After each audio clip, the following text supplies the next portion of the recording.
Napakagaling ni Lollipop Girl ng Kuwait. Akalain mo yun. Di pa na siya handun sa hotdog, pati itlog kinain.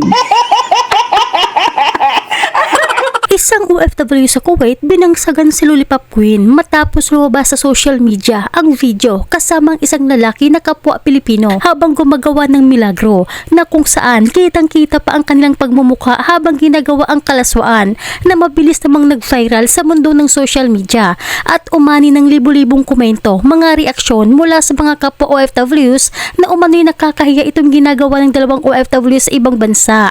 Naani pa sa isang komento para umanong mga abnormal dahil kinukunan pa umano ng video ang kanilang kalukuhan. Imbis pumunta daw sa abroad para makaahon sa kahirapan, sinasabayan pa daw ng kababuyan. Nadadamay na naman daw ang mga matitinong OFWs na nagtatrabaho ng maayos. Kung hindi baga naman mga burikat at pakangkang, hindi kayo nagtrabaho dyan para magpadali kung kanino-kanino. Nagtrabaho kayo dyan para sa mga anak ninyo at sa pamilya ninyo para maging guminhawa yung mga buhay ninyo. Mga burikat kayo pambihirang buhay yan.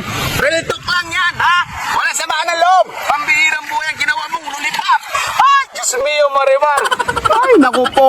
Ha? Totoo naman Pambihirang buhay yan.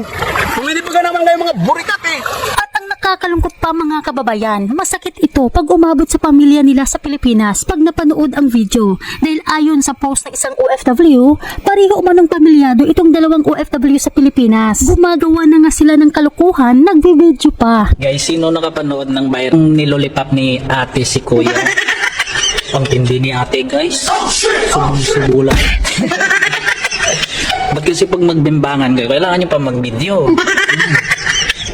Rate nyo nga kung 1 to 10 sa mga nanood kung ilan rate nyo kay ate. Kasi, parang ang tindi natin mag-Lollipop. Viral na naman ang dalawang kababayan natin dito sa bansang Kuwait dahil sa ginawa nilang Alabiba Max video scandal. Ang tanong, paano kaya lumabas ang video na yun? At kung sino ang nag-post sa video nila? Ang sagot, nasa KMGS. Sa mga nakapanood, alam nyo na kung sinong nag-post. Napakagaling ni Lollipop Girl ng Kuwait. Akalain mo yun.